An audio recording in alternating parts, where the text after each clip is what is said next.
والصلاة والسلام على أشرف الأنبياء وسيد المرسلين سيدنا محمد وعلى آله وأصحابه أجمعين. اللهم صل على سيدنا محمد وعلى آل سيدنا محمد كما صليت على إبراهيم وعلى آل إبراهيم في العالمين إنك حميد مجيد. قال الله تبارك وتعالى في كلامه المجيد: أعوذ بالله من الشيطان الرجيم بسم الله الرحمن الرحيم. إن الذين يكفرون بآيات الله ويقتلون النبيين بغير حق ويقتلون الذين يأمرون بالقسط من الناس فبشرهم بعذاب أليم. أولئك الذين حبطت أعمالهم في الدنيا والآخرة وما لهم من ناصرين. ألم تر إلى الذين أوتوا نصيبا من الكتاب يدعون إلى كتاب الله ليحكم بينهم ثم يتولى فريق منهم وهم معرضون. ذلك بأنهم قالوا لن تمسنا النار إلا أياما معدودات وغرهم في دينهم ما كانوا يفترون. فكيف إذا جمعناهم ليوم لا ريب فيه ووفيت كل نفس ما كسبت وهم لا يظلمون. اللہ تبارک و تعالی نے قرآن مقدس میں ارشاد فرمایا: ان الذین یکفرون بآیات اللہ ویقتلون النبیین بغیر حق. جیسا الحمدللہ کہ آپ صاحب کا آیات میں پڑھ چکے ہیں کہ پہلی ابتدائے آیات میں تو رد تھا نصرانیوں کا. اہل کتاب میں سے نصارہ کا جو وفد آیا، پھر حضور صلی اللہ علیہ وسلم سے بات ہوئی، مکالمہ ہوا، ان کا سارا بیان اور رد قرآن مقدس میں آیا. ان آیات مبارکہ کے بعد پھر مجموعی طور پر اہل کتاب کے بارے میں اللہ تبارک و تعالی نے بیان فرمایا. اس میں نصرانی بھی شامل تھے، یہودی بھی شامل تھے کہ اب اگر دین ہے تو صرف دین اسلام ہے. کسی کو کسی سابقہ دین پر بھی اب نجات نہیں مل سکتی اور کسی مزید اپنے بنائے ہوئے دین پر بھی نجات نہیں مل سکتی. اب نجات اور فلاح کا ایک ہی راستہ ہے: ان الدین عند اللہ الاسلام. اور یہ کوئی نئی بات نہیں ہے بلکہ سنت اللہ ہے کہ اللہ تبارک و تعالی نے جب اس کائنات کو پیدا فرمایا تو اس کائنات میں اللہ تبارک و تعالی نے دو مخلوق ہیں جن کو یہاں آباد فرمایا، ایک انسانوں کی اور ایک جنوں کی. کیونکہ حیوانات ہیں یا حشرات ہیں یا جمادات ہیں وہ تو لا عاقل ہیں، وہ تو مکلف ہے ہی نہیں. تو اب دو مخلوقات بچ گئیں، ایک جن اور ایک انسان.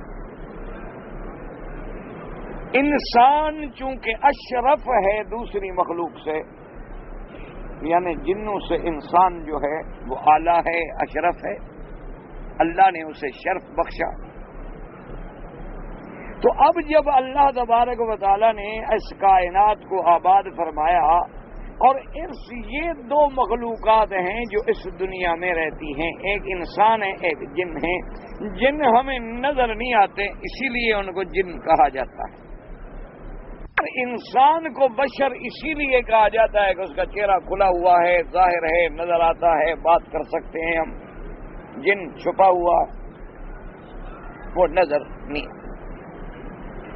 لیکن یہ دونوں مکلف ہے، یعنی دونوں کے لیے شریعت ہے. تو اب اللہ نے حضرت آدم علیہ السلام کو بھیج کے پہلے تو تعمیر ارض، اس دنیا کی تعمیر کا نظام سمجھایا گیا. اس وقت شریعت کوئی نہیں تھی،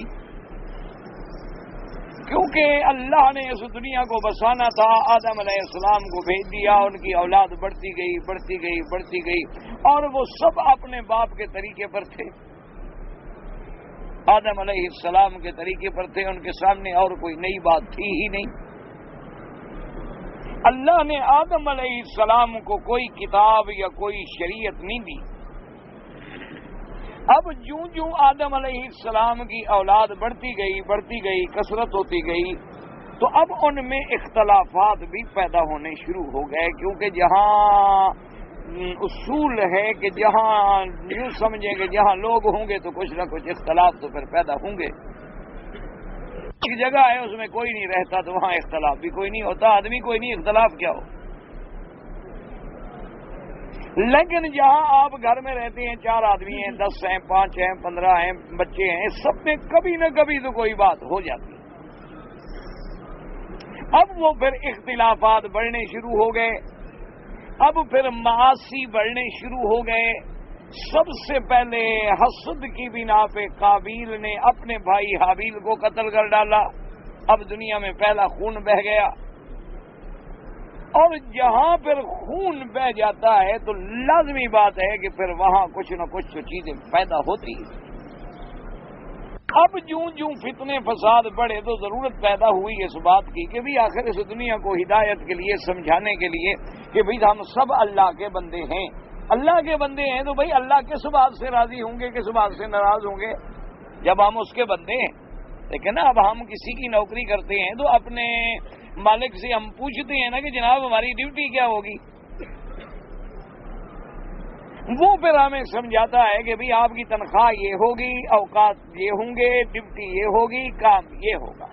تو اللہ نے جو ہمیں پیدا کیا، زمین بنائی، آسمان بنائے، نظام کائنات کو اس طرح مرتب کیا، اور نظام کائنات میں پھر اس طرح کی چیزیں اللہ نے پیدا فرمائی، تو پھر اس مخلوق کو یہ بھی تو بتلانا ضروری تھا نا کہ بھی کون سے کام کرو گے تو تمہارا خالق مالک راضی رہے گا، اور کون سے کرو گے تو تمہارا مالک ناراض ہو۔ اس کے لیے سلسلہ چلا انبیاء کا، اللہ نے اپنے نبی 1,24,000 پیغمبر مختلف دور میں، زمانے میں، اوقات میں بھیجا گیا۔ ان میں 313 اللہ کے رسول بھیجے گئے، اور سینکڑوں کتابیں نازل کی گئیں۔ ہر پیغمبر نے آ کے اپنی امت کو دعوت دی کہ بھی تمہارا عقیدہ یہ ہونا چاہیے اور عمل یہ ہونا چاہیے۔ عقیدہ یہ رکھو گے تو نجات ہو، اعمال یہ کرو گے تو جنت کے درجات ملیں گے، اس عقیدے سے ہٹو گے تو پھر جہنم ملے گی، ان اعمال کو چھوڑو گے تو پھر سزا ملے گی۔ ہر پیغمبر نے اپنے اپنے دور میں، اپنے اپنے زمانے میں امت کو تبلیغ کی، اور ہر دور میں پھر لوگ جو ہیں مختلف پیدا ہوتے گئے، بعض ماننے والے، بعض نہ ماننے۔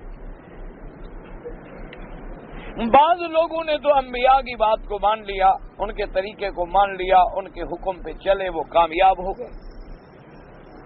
بعض لوگوں نے انبیاء علیہم الصلاۃ والتسلیم کی بات کو نہ ماننا، کفر کیا، لیکن کفر کے بعد حد سے بھی بڑھنے لگے، کیونکہ اللہ تبارک و تعالیٰ کا نظام ہے، کافر کو صرف کفر کی بنا پر نہیں عذاب دیا جاتا۔ یہ ہمیشہ یاد رکھیں کہ تاریخ انسانیت اس بات پہ شاہد ہے کہ اللہ نے کبھی کسی قوم پہ اس لیے عذاب نازل نہیں کیا کہ تم کافر ہو، ٹھیک ہے، نہیں مانتا نہ مانے، اس کے لیے تو اگلا جہان ہے، اس دنیا میں اس کے لیے کوئی سزا نہیں ہوتی۔ سزا تب ملتی ہے جب کفر سے بڑھ کے ظلم شروع ہو جائے، جب کفر کے بعد، کفر بھی ایک بہت بڑا ظلم ہے لیکن اور مظالم بھی شروع کیے گئے، اس لیے قوم نوح علیہ السلام پہ نظر ڈالیں، قوم لوط علیہ السلام پہ نظر ڈالیں، قوم صالح علیہ السلام پہ نظر ڈالیں، تمام اقوام پہ کہ جب وہ جرائم میں بڑھنے لگے اللہ کے عذاب آ گئے، اللہ نے پکڑ۔ یہ سلسلہ چلتا چلتا چلتا چلتا اب اس دنیا نے بھی تو ختم ہونا ہے، اس کی بھی تو ایک حد ہے، کیونکہ دنیا فانی ہے، اس کے بعد عالم آخرت ہے۔ تو اب جوں دنیا کے انقراض اور دنیا کے اختتام کا وقت قریب آیا تو اللہ نے اپنا سب سے آخری نبی، سب سے افضل، سب سے اکمل حضرت محمد الرسول اللہ صلی اللہ علیہ وسلم کو مبعوث فرمایا، اور ساتھ یہ بھی بتلا دیا کہ میرے نبی آخری نبی ہیں، اب آپ کے بعد نبی کوئی نہیں، رسول کوئی نہیں، کتاب کوئی نہیں، شریعت کوئی نہیں، اب جس نے بھی نجات حاصل کرنی ہے وہ محمد مدنی کے قدموں میں آ جائے، اس کے بغیر نجات نہیں ملتی۔ یہ کوئی نئی بات نہیں، یہ سنت اللہ ہے، حضرت نوح علیہ السلام سے لے کر حضور صلی اللہ علیہ وسلم۔ اچھا، اب چونکہ ان سب انبیاء کو بھیجنے والی ایک ہی ذات ہے تو لہذا ہر نبی نے اپنے پہلے نبی کی تصدیق کی کہ مجھ سے پہلے جو پیغمبر گزرے ہیں وہ سچے نبی ہیں، اللہ کے سچے پیغمبر ہیں، ان کی دعوت سچی، اور آنے والے نبی کے بارے میں خبر دی۔ اسی طرح موسیٰ علیہ السلام، عیسیٰ علیہ السلام سب خبر دیتے آئے، بشارت دیتے آئے، علامات بتلاتے آئے اپنی قوموں کو، اپنی امتوں کو کہ بھئی شاید تمہیں موقع نہ ملے لیکن تمہاری اولاد در اولاد در اولاد کو موقع مل جائے، تو اس پاک نبی کی نشانی یہ ہوگی ان کا مقام ولادت جو ہے وہ مکہ مکرمہ ہوگا اور مقام ہجرت جو ہے وہ مدینہ منورہ ہوگا۔ ساری نشانیاں بتلاتے آئے۔ اب حضور کا زمانہ آ گیا تو اب سیدھی سی بات ہے، جو حضور کی نبوت و شریعت کو مانے گا اسی کو ہی نجات ملے گی۔ اب یہ تو ہو نہیں سکتا کہ زمانہ تو ہو خاتم الانبیاء کا اور کوئی کہے کہ نہیں میں تو دین عیسیٰ پہ ہوں، دین عیسیٰ تو ختم ہو گیا۔ کوئی زمانہ تو ہو عیسیٰ علیہ السلام کے دین کا اور کوئی دعویٰ کرے کہ نہیں میں تو موسیٰ علیہ السلام کے دین پہ ہوں، غلط بات ہے، وہ تو دین ختم ہو گیا، کتاب منسوخ ہو گئی، اب انجیل آ گئی، انجیل کے بعد اللہ کا قرآن آ گیا۔ تو اس لیے اللہ تبارک و تعالی نے اہل کتاب کے بارے میں پہلے نصارہ کے شبہات کا جواب دیا، اس کے بعد دونوں کو خطاب کیا گیا کہ بھی اب نجات کا کوئی حل نہیں مگر ان الدین عند اللہ الاسلام۔ پھر یہ بھی بتلایا گیا کہ بھی جب ان کے پاس علم تھا تو انہوں نے اختلاف کیوں کیا؟ اللہ نے بتایا کہ بغیم بینہم، بعض ایک دوسرے کی ضد، ایک دوسرے سے مقابلہ، ایک دوسرے سے بڑھ جانے کی تگ و دو اور تمنا کہ میں آگے جاؤں، اس نے کہا کہ میں اوپر چلا جاؤں، اس لیے دشمن بن گئے، مخالفتیں کرتے گئے، نئے نئے فرقے جو ہیں وہ ایجاد کرتے چلے۔ ان تمام آیات کے بعد اب پھر روئے سخن ہو رہا ہے یہود کی طرف۔ ان آیات مبارکہ میں جو آیات ہم نے ابھی تلاوت کی ہیں اس میں اللہ تبارک و تعالی اب نصارہ کے بجائے پھر یہودیوں کے بارے میں ذکر فرما رہے ہیں۔ اور اسی کے ساتھ آپ ایک بات ہمیشہ دماغ میں رکھ لیں کہ اللہ نے قرآن میں اہل کتاب کا بڑا ذکر کیا ہے، کئی سورتوں میں اہل کتاب کا ذکر ہے۔ اسی طرح سے آپ دیکھیں گے تو کئی سورتوں میں آپ کو سیدنا ابراہیم الخلیل علیہ السلام کا ذکر ملے گا۔ اسی طرح قرآن میں آپ دیکھیں گے تو کئی سورتوں میں آپ کو موسیٰ علیہ السلام کا ذکر ملے گا، کئی سورتوں میں آپ کو سیدنا عیسیٰ علیہ السلام کا ذکر ملے گا، اور بڑی تفصیلات ہیں ان میں کہ موسیٰ علیہ السلام کیسے پیدا ہوئے، اللہ نے ان کو کیسے محفوظ فرمایا، کیسے فرعون کے گھر میں آئے، کیسے جوان ہوئے، پھر کیسے وہاں سے آپ مدین پہنچے، پھر کیسے شعیب علیہ السلام کے پاس رہے، پھر کب ان کو نبوت ملی، کیا کیا معجزات، پوری تفصیل۔ اس کی وجہ کیا ہے؟ اس کی وجہ یاد رکھو یہ ہے کہ حضور کے زمانے میں یہ دونوں جماعتیں موجود تھیں، سارا بھی موجود تھے اور یہود بھی موجود تھے۔ چونکہ یہ لوگ موجود تھے اس زمانے میں تو ان کی ہدایت کے لیے زیادہ سے زیادہ اللہ نے تفصیل کے ساتھ اپنے قرآن میں ذکر فرمایا، اور ابراہیم علیہ السلام کا ذکر اس لیے زیادہ آیا کہ یہ سب کے سب جو ہیں یہ دعویٰ کرتے تھے کہ بھئی ہم دین ابراہیم پہ۔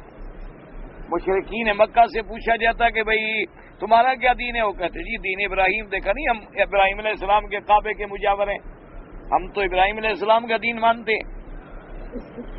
اور یہودیوں سے بات کی جاتی، وہ بھی کہتے کہ جی اپنا ہم جو ہیں دین ابراہیم پہ ہیں، اور ابراہیم علیہ السلام نعوذ باللہ خود اسی یہودیت پہ تھے جن کا ان آیات میں ذکر ہے۔ تو اب چونکہ سیدنا ابراہیم علیہ السلام کی ذات مبارک سے سب اپنی نسبت جوڑتے تھے، نصرانی کہتے تھے کہ ہم دین ابراہیم پہ ہیں، یہودی کہتے تھے کہ ہم دین ابراہیم پہ ہیں۔ ابھی جو ہم نے آیات پڑھی ہیں، حضور پاک صلی اللہ علیہ وسلم میرے آقا خاتم الانبیاء حبیب کبریا حضرت محمد الرسول اللہ کے کروڑوں صلاۃ و سلام ہوں حضور کی ذات مبارک پہ، آپ ایک دن مدرسہ یہود میں مدینہ منورہ تشریف لے گئے، وہاں یہودیوں کا بھی ایک مدرسہ تھا۔ جب حضور خود وہاں تشریف لے گئے تو ان کے بڑے بڑے پادری، بڑے بڑے جو ان کے مولوی سمجھ لیں، پادری سمجھ لیں، عالم سمجھ لیں، وہ موجود تھے۔ انہوں نے دیکھا کہ حضور پاک تشریف لے آئے ہیں، آئے ملے، بڑا استقبال کیا، پوچھا کہ حضور آپ ہمارے مدرسے میں تشریف لائے، بڑی مہربانی کی، تو وجہ کیا ہے؟ تو آپ نے فرمایا کہ بھئی تم ابراہیم علیہ السلام کی بابت میں کیا عقیدہ رکھتے ہو؟ انہوں نے کہا ابراہیم علیہ السلام کو ہم مانتے ہیں، ابراہیم علیہ السلام تو نعوذ باللہ دین یہودیت پہ، ہم انہی کے دین پر تو ہیں۔ حضور نے فرمایا کہ چلو ٹھیک ہے، آج ہم فیصلہ کرتے ہیں، ابراہیم علیہ السلام کے بارے میں تمہارا یہ کہنا کہ وہ دین یہودیت پہ تھے، ملت یہودیت پہ تھے، تم نے ابراہیم علیہ السلام کو ملاقات تو تمہاری ہے نہیں، لازمی بات ہے کہ یہ بات تمہیں تمہاری کتابوں سے معلوم ہوئی ہوگی۔ انہوں نے کہا جی بالکل، تورات میں ہے۔ آپ نے فرمایا تورات لے آؤ اور تورات پڑھ کے مجھے دکھلاؤ کہ کہاں لکھا ہے کہ ابراہیم علیہ السلام دین یہودی پہ تھے۔ کہنے لگے جی تورات میں موجود ہے۔ آپ نے فرمایا تورات میں موجود ہے تو میں تمہارے مدرسے میں بیٹھا ہوں، یہاں کوئی تورات کی کمی ہے، لے آؤ تورات۔ اب کہاں سے لے آئیں؟ لکھا ہوا ہو تو لے آئیں۔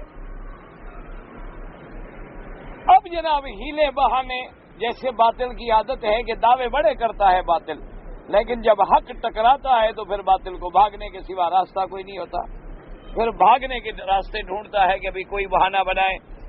اب اگر حضور کے پاس ہوتے وہاں مسجد نبوی میں تو کہہ دیتے کہ جی تورات ہمارے گھر میں ہے۔ اب حضور تو ان کے گھر میں بیٹھے، اب کیا کہیں؟ اب کوئی جواب نہ بن سکا۔ اللہ نے فرمایا میرے مدنی آپ جب ان کو بلاتے ہیں کہ آؤ کتاب اللہ پہ پھر فیصلہ کرو، پھر بھی یہ بھاگتے۔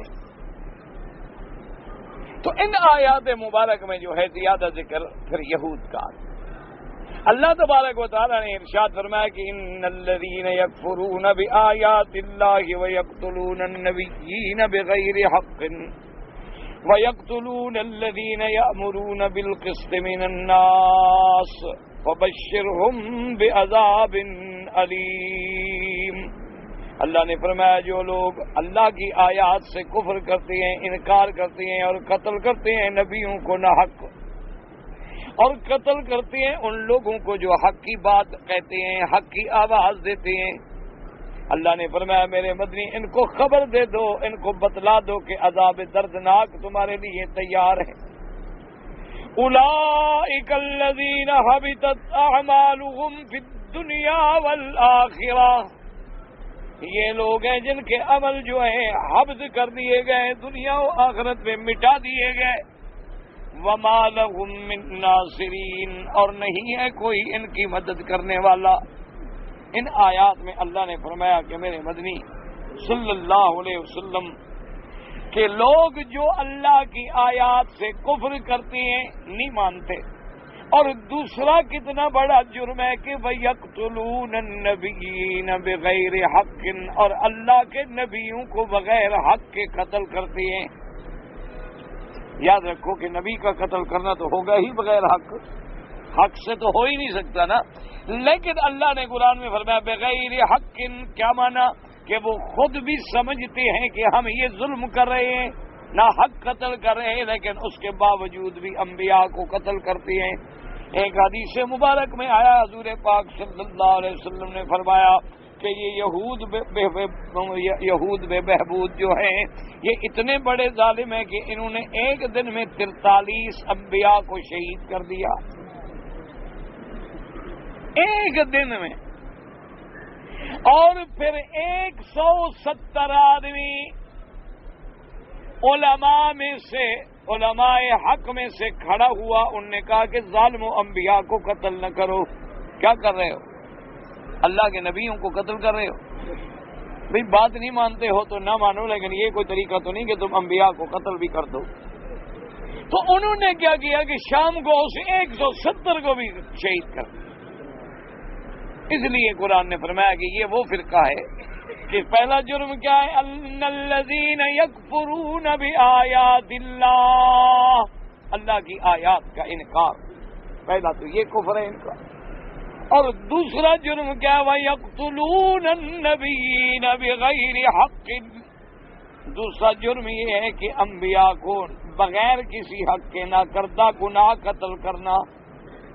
اور تیسرا جرم کیا ہے؟ وَيَقْتُلُونَ الَّذِينَ يَأْمُرُونَ النَّاسَ بِالْقِسْطِ، اور تیسرا جرم یہ ہے کہ ان لوگوں کو قتل کرنا جو اللہ تبارک و تعالیٰ کے صالح بندے لوگوں کو عدل کی، انصاف کی بات کہتے ہیں۔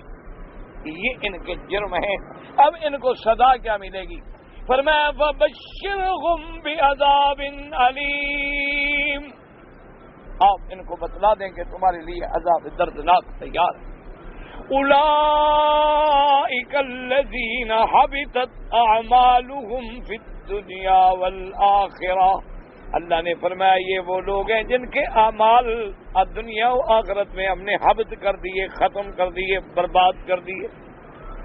قتل انبیاء میں تو یہ سزا ملی کہ عمل برباد، اور علماء کے قتل میں یہ سزا ملی وما لهم من ناصرین، جیسے انہوں نے انبیاء کے وارث علماء پہ ظلم کیا، اب ان کی کوئی مدد کرنے والا نہیں ہوگا جو ان کو اللہ کے عذاب سے چھڑا سکے، اللہ کے عذاب سے نجات مل سکے۔ تو یاد رکھیں، ایک ہوتا ہے حبط عمل۔ حبط عمل کا کیا معنی؟ کہ ایسی غلطی ہو کہ ہماری نیکی برباد ہو۔ اسی لیے قرآن پاک نے کہا ہے کہ جو لوگ جو ہیں حضور صلی اللہ علیہ وسلم کی زندگی مبارک میں آپ کے سامنے حکم دیا گیا کہ ادب سے بولا کرو، کہیں نافرمانی نہ ہو جائے، کہیں تمہاری آواز میرے مدنی پاک کی آواز سے اونچی نہ ہو جائے، ورنہ میں یہ سزا دوں گا کہ تمہارے عمل جو ہیں وہ حبط ہو جائے، ختم۔ یہ ہوتا ہے حبط عمل۔ اچھا، اور اللہ جب اپنے بندوں کو نوازنے پہ آتے ہیں، ان کو بتائیں کیا انعام دیتی ہیں؟ جیسے قرآن نے دوسری جگہ فرمایا الا من تاب وعمل صالحا فاولئک یبدل اللہ سیئاتہم حسنات۔ اللہ نے فرمایا اور جو ایمان والے لوگ ہیں، ایمان پہ جن کی موت آئی، انہوں نے توبہ کی، اللہ تبارک و تعالیٰ ان کو قیامت میں یہ بدلہ دیں گے کہ ان کے گناہوں کو نیکیوں سے بدل دیں گے، ان کے گناہوں کو بدلے گناہوں کے بجائے نیکیاں عطا فرما دیں گے۔ حدیث مبارک میں آتا ہے کہ سب سے آخر میں ایک بندہ جو جہنم سے نکلے گا، اور سب سے آخری آدمی جہنم سے نکلنے والا اور سب سے آخری جنت میں داخل ہونے والا جب آئے گا، اللہ تبارک و تعالی فرمائیں گے کہ میرے بندے جاؤ جنت میں، دیکھو جہاں تمہیں جگہ ملے بیٹھ جاؤ۔ جائے گا، واپس آئے گا، کہے گا اللہ میاں ان الناس اخذوا منازلهم، سارے لوگ تو جنت میں بیٹھ گئے، جنت میں جگہ تو ہے ہی نہیں، میں کہاں جاؤں؟ اللہ فرمائیں گے اچھا تم دنیا میں جب تھے، دنیا تمہیں یاد ہے؟ کہے گا ہاں اللہ میاں یاد۔ اور فرمایا اچھا چلو تم تمنا کرو، سوچو کیا مانگتے ہو، کتنی بڑی جگہ تمہیں چاہیے جنت میں، کتنی جگہ تمہیں دینی چاہیے؟ وہ اپنی عقل سے سوچے گا، سوچ سوچ کے کہے گا کہ اللہ میاں اتنی بڑی جگہ مجھے دے دو۔ اللہ فرمائیں گے میرے بندے جاؤ، جتنا دنیا تھی نا اس کے 10 گنا بڑی جگہ ہم نے تمہیں جنت میں دی، جتنا ساری دنیا تھی۔ یہ تو آخری کو ملے گی، اول والوں کو کیا ملے گا؟ ان کا تو حساب ہی کوئی نہیں۔ اب جناب بندہ پیش ہوگا دوسرا، اللہ فرمائیں گے میرے ملائکہ اس بندے کے جو گناہ ہیں نا بڑے بڑے وہ تو علیحدہ رکھ لو، اور جو چھوٹے چھوٹے گناہ ہیں ان کو یاد دلاؤ میرے بندے کو کہ عملت قضا و قضا فی یوم قضا و قضا، کہ تم نے یہ گناہ کیا تھا فلاں دن فلاں دن فلاں دن فلاں وقت فلاں مقام پہ، اللہ میاں کیا تھا، اور یاد دلائیں گے بھی تم نے فلاں دن یہ کیا تھا، کہے گا ہاں اللہ میاں یہ بھی کیا تھا۔ اب سارے چھوٹے گناہ جو اس سے ہوئے تھے وہ سارے یاد دلائیں گے اس کو، وہ مانتا جائے گا کہ بالکل جی میں نے کیا تھا۔ جب انتہا ہو جائے گی تو اللہ فرمائیں گے میرے بندے آج میری رحمت جوش میں ہے، یہ جتنے تم نے گناہ بتلائے ہیں نا، مان لیے ہیں، ان سب کو ہم نے مٹا دیا، ان کے بدلے تمہیں نیکیاں دے دی۔ وہ کہہ گیا اللہ میاں ٹھہرے ٹھہرے، مہربانی کریں، جلدی نہ کریں فیصلے میں، میرے تو اور بھی گناہ ہیں، وہ بڑے بڑے جو میں نے کیے تھے ان کا بھی تو کوئی بدلہ دینا مجھے۔ یعنی پھر خوشی میں یہ عالم ہو جائے گا کہ اس کے بعد یہ کہے گا اللہ میاں میرے تو اور بھی گناہ ہے۔ تو جب حضور نے اس کی یہ بات سنی، فضحک رسول اللہ صلی اللہ علیہ وسلم، حضور اتنی ہنسے کہ آپ کے دندان مبارک صحابہ کہتے ہیں ہمیں نظر آئے، یعنی حضور پورے ہنسے، پر میں دیکھو بندے کا حال، جب اللہ کی رحمت ملی تو کہتا ہے میرے اور گناہ بھی ہیں، گناہ بھی ڈھونڈ رہا ہے آپ نے کہ بھی ان کے بدلے میں بھی تو کچھ مل جائے نا مجھے، اور کہتا ہے جی بڑے بڑے گناہ تو میں نے ادھر چھپائے ہوئے۔ تو اللہ تبارک و تعالی اپنے مومنوں کو تو یوں بدلا دیں گے، اور جو کافر ہیں جنہوں نے اللہ کے آیات کا انکار کیا ان کو یہ بدلہ ہوگا کہ اگر انہوں نے کوئی دنیا میں اچھا کام بھی کیا ہے تو حبطت اعمالہم، ان کے اعمال کو برباد کر دیا جائے گا کہ تم نے اتنا بڑا کفر کیا ہے کہ ان کے سامنے اب یہ تمہارے چھوٹے موٹے عمل جو ہیں کوئی حیثیت نہیں رکھتے۔ اسی لیے آپ دیکھیں نا جی، جیسے دنیا میں ایک مجرم ہوتا ہے، اس کو جب بڑی سزا مل جائے تو چھوٹی سزا ہے تو خود بخود اس کے اندر آ گئی نا، کیونکہ مثلا ایک آدمی کو سزا مل گئی 20 سال، اچھا ایک مقدمے میں ملی 2 سال، ایک میں ملی 4 سال، ایک میں ملی 6 سال، اور جب بڑی آ گئی تو باقی تو اسی میں سب کو داخل ہو گئی نا۔ تو سب سے بڑا جرم جو تھا اس کا بدلہ ملا کہ عمل حبط ہو گئے، اور فرمایا پھر تمہاری کوئی مدد کرنے والا بھی نہیں ہوگا۔ اور فرمایا میرے مدنی الم تر الی الذین اوتوا نصیبا من الکتاب، الم ترى، کیا نہیں دیکھتے میرے مدنی محمد مصطفیٰ صلی اللہ علیہ وسلم، کیا نہیں دیکھا آپ نے ان لوگوں کو جن کو ہم نے کچھ حصہ دیا کتاب میں سے علم کا، یعنی جن کو ہم نے تورات انجیل کا کچھ علم بھی دیا، یدعون الی کتاب اللہ لیحکم بینہم، ان کو جب بلایا جاتا ہے کہ اللہ کی کتاب کی طرف آ جاؤ، اللہ کی کتاب کا فیصلہ مان لو، جو اللہ کی کتاب میں لکھا ہو وہ تم بھی تسلیم کرو، ہم بھی تسلیم کرتے ہیں۔ اللہ نے فرمایا نتیجہ کہ ثم یتولی فریق منہم وہم معرضون، پھر ان میں سے ایک جماعت اعراض کرتی ہے، منہ پھیر کے چل دیتی ہے، اللہ کی کتاب کو بھی حکم ماننے کے لیے تیار نہیں ہے کہ تم تو خود کہتے ہو تورات میں لکھا، اور تورات کا فیصلہ قبول کرو، انجیل کا فیصلہ قبول کرو، تمہاری کتاب ہے تم مانتے ہو، لیکن اس سے بھی پھر جاتی ہیں اور خود اپنی طرف سے باتیں کرتی ہیں۔ وَقَالُوا لَن ذَلِكَ بِأَنَّهُمْ قَالُوا لَن تَمَسَّنَا النَّارُ إِلَّا أَيَّامًا مَّعْدُودَاتٍ وَغَرَّهُمْ فِي دِينِهِمْ مَا كَانُوا يَفْتَرُونَ، یہ اس لیے کہ کہتی ہے کہ ہمیں نہیں لگے گی آگ جہنم کی مگر چند گنے چنے دن، ایام معدودات، اور یہ سب کیا ہے وَغَرَّهُمْ فِي دِينِهِمْ مَا كَانُوا يَفْتَرُونَ، ان کو دھوکے میں ڈالا ہے ان کے دین کے اندر ان چیزوں نے جو انہوں نے خود بنائی ہے، خود کر رکھی ہے۔ اب ایک نئی بات ہے، یاد رکھو کہ قیامت کے مسئلے کے اندر جو ہے لوگوں میں بڑا اختلاف، صحیح مسئلہ کیا ہے؟ یاد رکھیں کہ قیامت برحق ہے، قیامت آئے گی، یہ دنیا فنا ہو جائے گی، اللہ تبارک و تعالیٰ قبروں سے پھر ساری مخلوق کو کھڑا کریں گے، میدان حشر ہوگا، حساب ہوگا، کتاب ہوگا، صراط ہوگی، سزا ہوگی، جزا ہوگی، جنت ہوگی، جہنم ہوگی، یہ سب حق ہے، ایمان ہے، اس میں ذرے کے برابر بھی شک کرنا جو ہے وہ کفر ہے۔ یہ تو ہے مسئلہ حق ایک. لیکن کافروں میں کئی لوگ پیدا ہوئے ہیں جن کے قیامت کے بارے میں مختلف خیالات. بعض لوگ تو ایسے پیدا ہوئے ہیں جو کہتے ہیں کہ کوئی قیامت نہیں، کوئی آخرت نہیں، کچھ نہیں، کوئی ہم نے قبروں شبروں سے نہیں اٹھنا، بس ہم پیدا ہوتے ہیں مر جاتے ہیں، اسی طرح پیدا ہوتے رہیں گے مرتے رہیں گے، مرنے کے بعد کی جو زندگی ہے وہ نہیں ہو. قرآن مقدس نے ان کا بھی ذکر کیا ہے.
نموت ونحیا، اسی دنیا کی زندگانی ہے، اسی میں ہم مرتے بھی ہیں، پیدا بھی ہوتے ہیں، لیکن مرنے کے بعد دوبارہ ہم نہیں اٹھائے جائیں گے۔ وما نحن بمبعوثین، ہمیں دوبارہ نہیں اٹھایا۔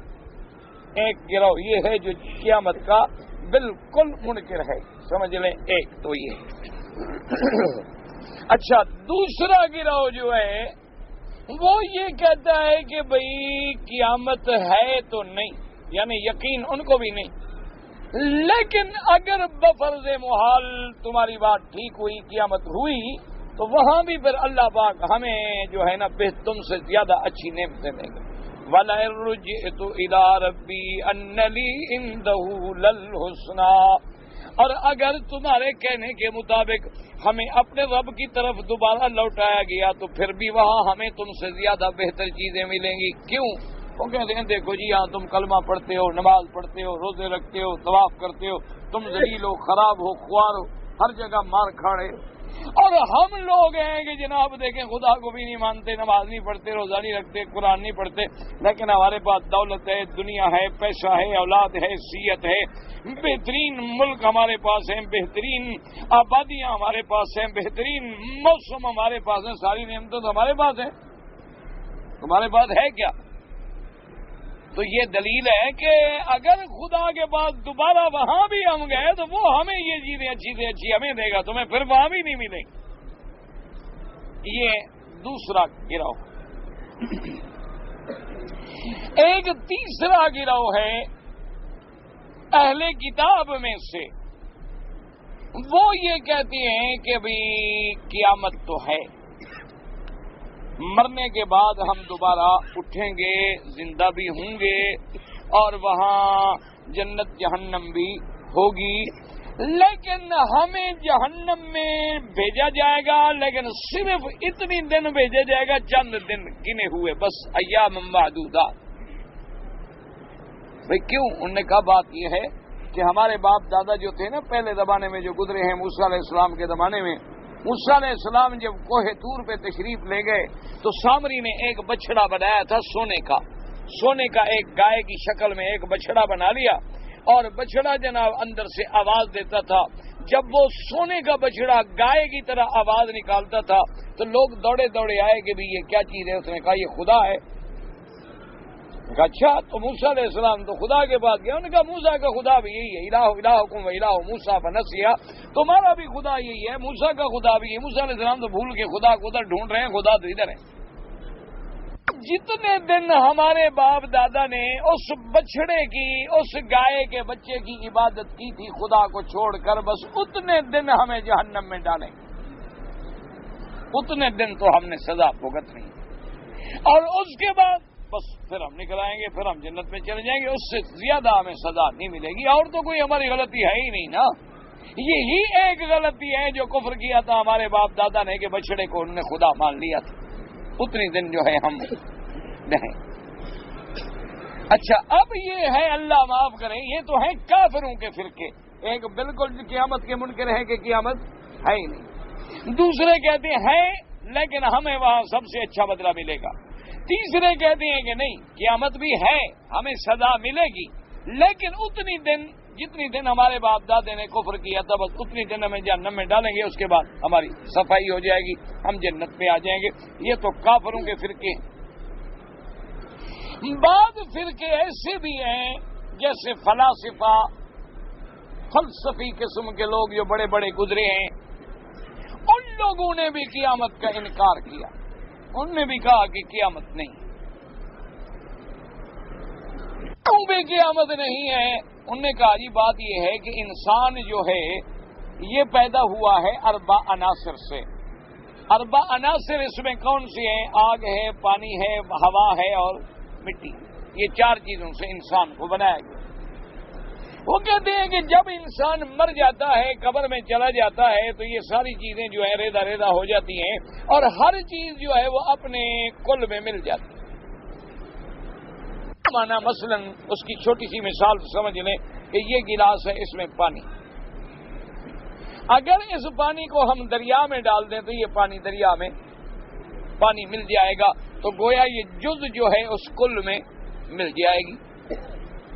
اسی طرح ہمارے موٹر کے ٹائر میں ایک ہوا بند ہے، ہماری گاڑی چل رہی ہے، پنکچر ہو گیا، ہوا نکل گئی تو ہوا ہمیں مل گئی، تو لہذا جز جو تھا وہ اپنی کل میں چلا گیا۔ تو فلسفیوں کا یہ دماغ ہے، وہ کہتے ہیں کہ جی جب جز کل میں مل جاتا ہے تو پھر اس کا جدا کرنا بڑا مشکل ہوتا ہے۔ کیا مانا کہ مثلا اب یہ پانی ہے، ہم اگر اس کو کنویں میں ڈال دیں یا مثلا اسی زمزم کے ڈبے میں ابھی ہم ڈال دیں اور پھر کوئی کہے کہ جی وہی پانی نکال کے دو مجھے جو اس گلاس میں تھا، تو اب بڑا مشکل ہے، ہم کیسے اس کو علیحدہ کریں؟ وہ تو جز کل میں مل گیا۔ ہم تھوڑی سی آگ کی انگارہ لے کے ایک بڑی آگ میں ڈال دیں، پھر کوئی کہے کہ جی وہی آگ نکالو جو ہم نے تمہیں دی تھی، تو بھئی وہ کیسے ہم نکالیں؟ وہ تو جز کل میں مل گیا، اور جب جز اپنے کل میں مل جائے تو پھر وہ علیحدہ نہیں ہو سکتا۔ ہوا میں مل گئی، پانی میں مل گیا۔ وہ کہتے ہیں بندہ جب مر گیا، قبر میں گیا، ریدا ہو گیا، تو اس کے اندر جو 4 عناصر تھے، پانی میں مل گیا، ہوا میں مل گئی، آگ میں مل گئی، مٹی میں مل گئی۔ اب یہ قیامت والے دن کیسے فیصلہ ہوگا کہ یہ تو مولوی مکی کی مٹی ہے اور یہ مولوی مدنی کی مٹی ہے؟ یہ اس لیے قیامت کوئی نہیں ہوگی، نہ ہم نے دوبارہ زندہ ہونا ہے اور نہ ہم نے دوبارہ اٹھایا جانا ہے۔ وہ کہتے ہیں جی یہ تو بات ہی ایسی ہے، عقل میں بھی نہیں آتی۔ یہ فلسفیوں کا ایک مسئلہ ہے۔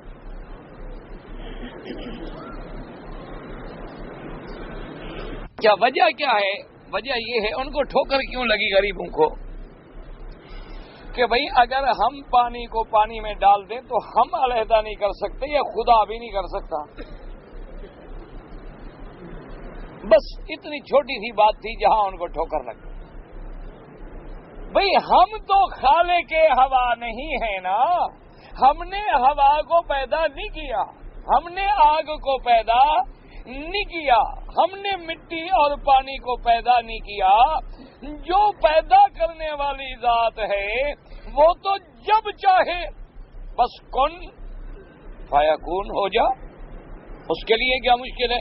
اچھا پھر اللہ نے دنیا میں ہمیں نظارے بھی دکھلا دیے تاکہ کوئی یہ کہے کہ جی اچھا تمہارا خدا کر سکتا ہے، ہم مسلمان کہیں گے ہاں کر سکتا ہے، وہ کہتے ہیں جی کوئی مثال ہے، کوئی دلیل ہے آپ کے پاس؟ تو ہم کہیں گے ہاں جی بالکل دلیل ہے کہ ایک ہی دریا ہے، ایک ہی دن ہے، ایک ہی وقت ہے۔ موسیٰ علیہ السلام بما اپنی قوم کے آتے ہیں، اللہ حکم دیتا ہے دریا کو کبھی تھم جاؤ اور رستے بنا دو، دروازے بن جاؤ، سڑکیں بن جاؤ، جم کے کھڑے ہو جاؤ، میرے پیغمبر کو گزرنے دو۔ حاضر اسی وقت پانی میں راستے بن گئے۔ اب پانی نے اللہ کے حکم کی تعمیل کی کہ نہیں کی؟ اب موسیٰ علیہ السلام گزر گئے، پیچھے فرعون آ گیا، اس کے ساتھ بھی لاکھوں کا لشکر ہے۔ اس کے دماغ میں بھی یہ نہ آیا کہ بھی یہ جو پلیں بنی ہوئی ہیں، سڑکیں بنی ہوئی ہیں، یہ ٹنل بنے ہوئے ہیں، میرے ملک کے اندر ہے، میں نے تو بنائے نہیں، یہ کیسے بن گئے؟ اور نے کہا موسیٰ علیہ السلام گزر گئے، راستہ موجود ہے، ہم بھی گزر جائیں گے۔ آ گیا دریا کے اندر۔ جب دریا کے اندر پوری فوج اتر گئی، اللہ نے حکم دیا پانی کو کہ میرا دشمن ہے، پکڑ لو۔ اسی جگہ پانی پھر اپنی موج پہ آ گیا، پکڑ لیا، اور فرعون بما اپنی برادری کے غرق ہو گیا۔ تو اب پانی پہ اللہ کا حکم نافذ ہو گیا کہ نہیں ہو گیا؟ پانی کو حکم دیا میرا دوست ہے موسیٰ علیہ السلام، کچھ نہیں کہنا، حاضر مولا کچھ نہیں کہتے، گزر جاؤ جناب۔ فرعون دشمن ہے، پکڑ لو، حاضر جناب، بجارے بھاگے۔ اللہ نے ابراہیم علیہ السلام جب آگ میں آئے تو کیا آگ کو حکم دیا کہ نہیں دیا کہ یا نار کونی بردن و سلاما علی ابراہیم؟